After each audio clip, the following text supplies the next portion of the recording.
शादी को कुछ ही समय हुआ था और आज काम वाली भी नहीं आई, इसलिए सालू बर्तन धोने लगी। धोते धोते उसके हाथ से कांच का कप नीचे गिरकर टूट गया। कप टूटते ही वह डरने लगी कि उसकी सास अब जली कटी सुनाएगी। आवाज से सास दौड़ती हुई और बोली, बेटी क्या हुआ? उसने रुआसी होकर बोला, माँ पता नहीं ध्यान रखते हुए भी कैसे मेरे हाथ से कप नीचे गिरकर टूट गया। सास बोली कि बेटी चिंता नहीं कर, कप तो ही फूटा है, तुम्हें चोट तो नहीं आई। और भले इसके कितने ही टुकड़े हो गए हो, पर मेरी बेटी के दिल के टुकड़ा न हो। मेरी बहू से महंगा क्या है एक कप। और हाँ, तुझे अभी ये सब करने की क्या ज़रूरत? मेहंदी भी नहीं उतरी तेरे हाथों से। अभी तुम राज के साथ ज़्यादा से ज़्यादा वक्त बिताओ और एक दूसरे को समझो, तभी तो तुम दोनों की नींव मजबूत होगी। ज्योति इधर आना, अपनी भाभी का ख्याल रख, अभी इस घर में नई आई है। सीलू, तुम मुझे अपनी माँ ही समझना, मुझे भी तुम्हारा दिल जीतना है। सास बनकर नहीं, माँ बनकर शब्द क्या मानो। अमृत से घुटे थे। देखते देखते सीलू की आंखों झलझला गई और वह सास के पैरों में गिर गई और बोली कि मैंने एक माँ छोड़ी तो दूसरी नई माँ पाई, बल्कि आप मेरी माँ से भी ज़्यादा ममता मेरे लिए रखती हो। यदि घर में कप टूट जाता तो माँ भी दो बात कहे बिना नहीं रहती। रात को सीलू की नींद हुई उड़ गई। रह रह कर शाम की घटना याद आ रही थी।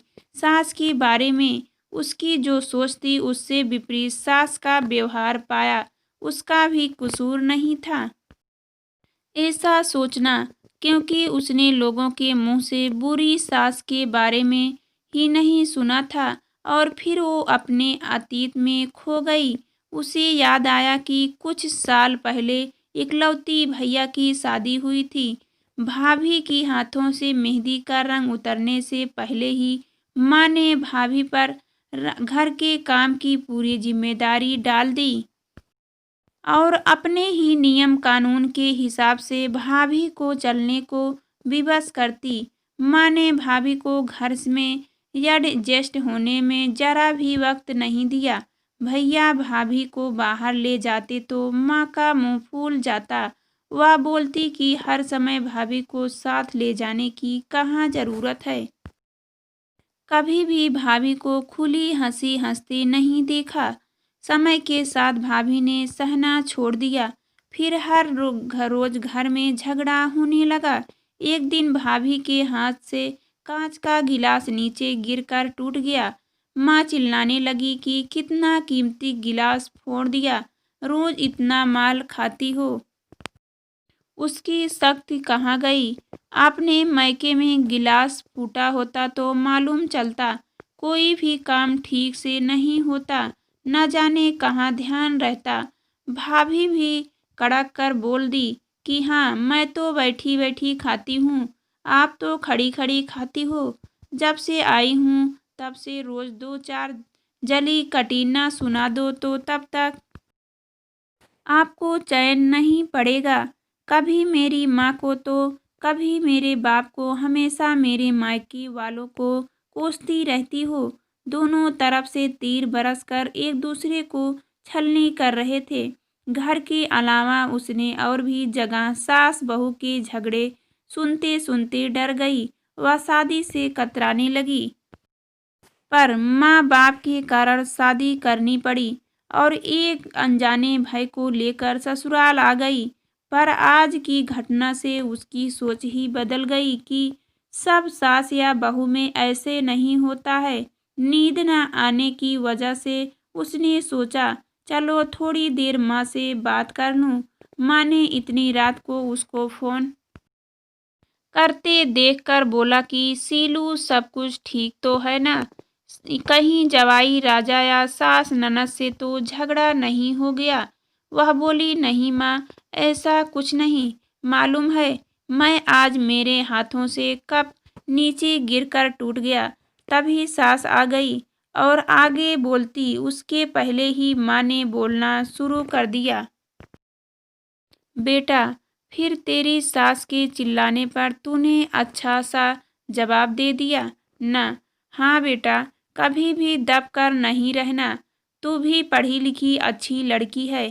तेरे में कोई कमी थोड़ी ही है जो सुनेगी। तभी बात को काटते हुए तेज आवाज में सीलू बोली कि माँ, अब बस करो। मैं अपनी दूसरी माँ के खिलाफ कुछ नहीं सुन सकती। माँ सहम गई और बोली, तू ये क्या बोल रही है? हाँ माँ, आज मेरे हाथों से जब कप गिर गया तो सासू माँ ने सारी बात बताकर अंत में बोली, अब तो आप समझ गई ना सारी बात। और हाँ, सास ने सिर्फ बोलने के लिए नहीं बोला, वह वाकई में ज्योति की तरह मेरे से व्यवहार कर रही है। माँ, एक बात कहूँगी, आप बुरा तो नहीं मानेगी? हाँ बोल बेटा। माँ, काश आप भी मेरी नई माँ की तरह भाभी के साथ व्यवहार करती तो शायद भैया भाभी अलग घर में नहीं होते।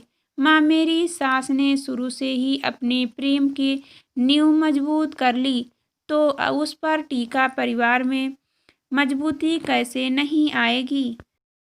आज माँ को महसूस हो रहा था कि वो नहीं बल्कि सीलू उसकी माँ बनकर उसे अच्छी सीख दे रही है। माँ को गलती का एहसास हो गया। सीलू आगे कुछ बोलती उससे पहले ही माँ ने कहा, सीलू, अब जब तू यहाँ आएगी तो यहाँ पर भी पूरे परिवार की नींव में मजबूती पाएगी। अब फोन रख। मुझे बेटा बहू के स्वागत की तैयारी करनी है। शादी के बाद नई जिंदगी की शुरुआत में अगर आज सास समझदारी से काम नहीं लेती, अपनत्व नहीं जताती तो शायद शुरुआत की नींव ही कमजोर होने से पूरी जिंदगी आपस में दरार पड़ जाती। कब को टूटने से कोई नहीं रोक सकता, किंतु प्रेम को टूटने से तो हम रोक सकते हैं। कांच के टुकड़े हो जाए पर घर में टुकड़े ना होने दें। घर में प्रेम का वातावरण बनाए रखें। एक दूसरे के सम्मान को समझें, इज्जत करें, तो घर स्वर्ग बन जाएगा। घर नर्क से स्वर्ग में बदल सकता है।